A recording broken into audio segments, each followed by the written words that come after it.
आज हम लोग सुनेंगे अपनी जानकारी को महत्व दें। एक बहुत बढ़िया बात है, आप कृपा करके ध्यान दें। जिसको जो परिस्थिति मिली है उसी को सर्वोपरि मानकर उसका सदुपयोग करें तो कल्याण हो जाएगा। जितनी वस्तुएं मिली हैं उनसे ज़्यादा वस्तुओं की ज़रूरत नहीं है। आपके पास जितना विद्या, बल, बुद्धि, योग्यता, परिस्थिति आदि मिली है उसी के सदुपयोग से परमात्मा की प्राप्ति हो जाएगी। बिल्कुल काफ़ी है वो, और यह एकदम सच्ची बात है। आपके पास जानकारी की कमी नहीं है, परंतु उस जानकारी का आप ठीक उपयोग नहीं कर रहे हैं, उसको महत्व नहीं दे रहे हैं। बस इस बात की कमी है। अभी जो परिस्थिति हमारे सामने है वह सदा ऐसी ही नहीं बनी रहेगी। यह ज्ञान आप में भरपूर है। इस ज्ञान का आप सदुपयोग करें तो यह ज्ञान आपके उद्धार के लिए काफ़ी है।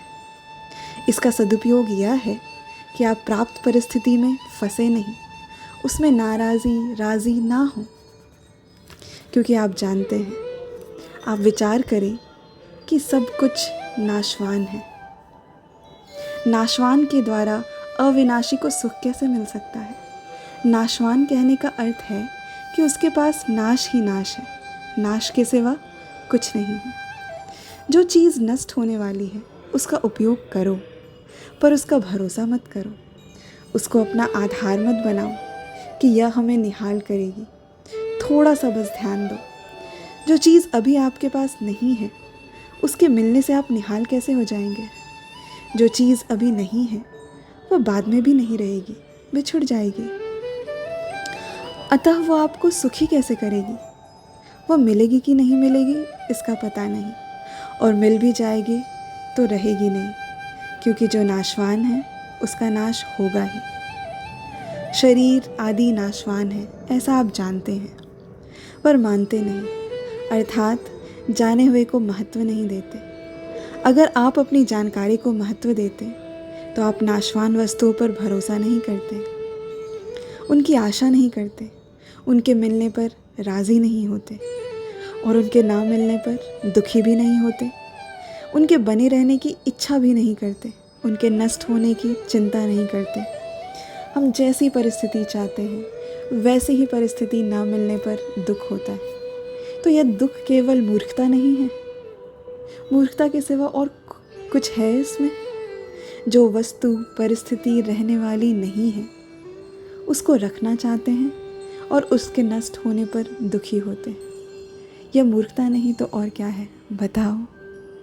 हमारे पर कोई आफत आ जाए, दुख आ जाए तो सोचते हैं कि यह मिटे कैसे, पर वास्तव में देखा जाए तो वह मिट ही रहा है।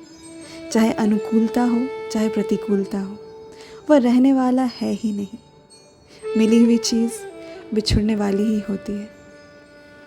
समस्त संग्रहों का अंत विनाश है, लौकिक उन्नतियों का अंत पतन है, संयोगों का अंत वियोग है, और जीवन का अंत मरण है। जिसका वियोग हो जाएगा उसके संयोग से सुख कैसे लिया जाए? उसके वियोग से हम दुखी क्यों हों? न सुख रहने वाला है और न दुख रहने वाला है, आप रहने वाले हैं। रहने वाला आने जाने वाले से सुखी दुखी होता है तो उसकी मूर्खता ही है।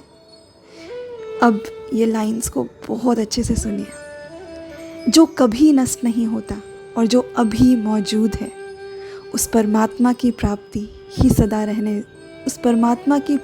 ही सदा रहने वाला सुख मिलेगा।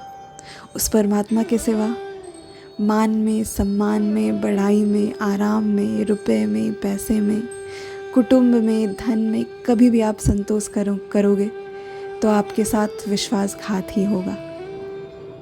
मैं वह बात कहता हूँ जो आपके अनुभव में है, इसलिए इस बात को ध्यान दें।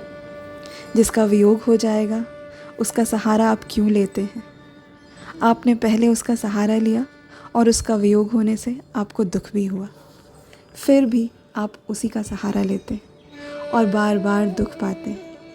अगर आप उत्पत्ति विनाशील वस्तु से नाराज़ी ना हो तो आपको अनुत्पन्न परमात्मा तत्व मिल जाएगा, जो उत्पत्ति विनाशील है, जिसके आदि और अंत को आप जानते हैं।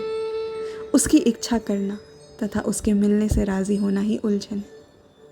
इसके सिवा आपकी उलझन कोई है ही नहीं। इस उलझन को आप मिटा दो तो आपको परमात्मा तत्व मिल जाएगा। उस परमात्मा तत्व का कभी नाश नहीं होता, वह सदा ज्यों का त्यों रहता है, क्योंकि वह सत्य है। सत्य का कभी अभाव नहीं होता। अच्छा, ऐसा सुनो, आपका अपमान होता है तो आप बड़े दुखी हो जाते हो, तो अपमान टिकने वाला है क्या? आपका सम्मान होता है तो आप राज़ी हो जाते हो, तो सम्मान भी टिकने वाला है क्या? आप तो रहने वाले हैं, रहने वाला आने जाने वाले से सुखी दुखी हो जाता है। यह बड़े आश्चर्य की बात है। भगवान ने गीता में सबसे पहले यह उपदेश दिया। मैं, तू और ये राजा लोग पहले नहीं थे, यह बात भी नहीं था तथा आगे नहीं रहेंगे, यह बात भी नहीं है। ऐसा कहने का तात्पर्य क्या हुआ कि अभी जो यह परिस्थिति है यह नहीं रहेगी। जो वस्तु परिस्थिति नहीं रहेगी, वह आ गई तो क्या हो गया, और वह चली गई तो क्या हो गया। नाशवान के मिलने से क्या राज़ी होते हो? सम्मान मिल गया तो क्या हो गया? सम्मान से आपको क्या मिला? केवल धोखा मिला। धोखे के सिवा कुछ नहीं मिला। आप जान जान कर धोखा क्यों खाते हो? आपको आज से ही होश आनी चाहिए कि अब हम सम्मान में राज़ी नहीं होंगे और अपमान में नाराज़ नहीं होंगे। कारण कि आदर भी ठहरने वाला नहीं है और निरादर भी ठहरने वाला नहीं है। सुख भी नहीं ठहरने वाला और दुख भी नहीं। यह मिला तो क्या फ़र्क पड़ा, और नहीं मिला तो क्या फ़र्क पड़ गया। जो नाशवान ही है वह मिला तो भी नहीं मिला और नहीं मिला तो भी नहीं मिला। वास्तव में नाशवान का सदा ही वियोग है, संयोग है ही नहीं। संयोग केवल आपका माना हुआ है, जिसका सदा ही वियोग है। जो आपके साथ रहने वाला है ही नहीं, उसमें राज़ी नाराज़ी क्या हो। यह बात सच्ची है कि नहीं? बिल्कुल सच्ची है। बस इतना ही जानना है। धन्यवाद।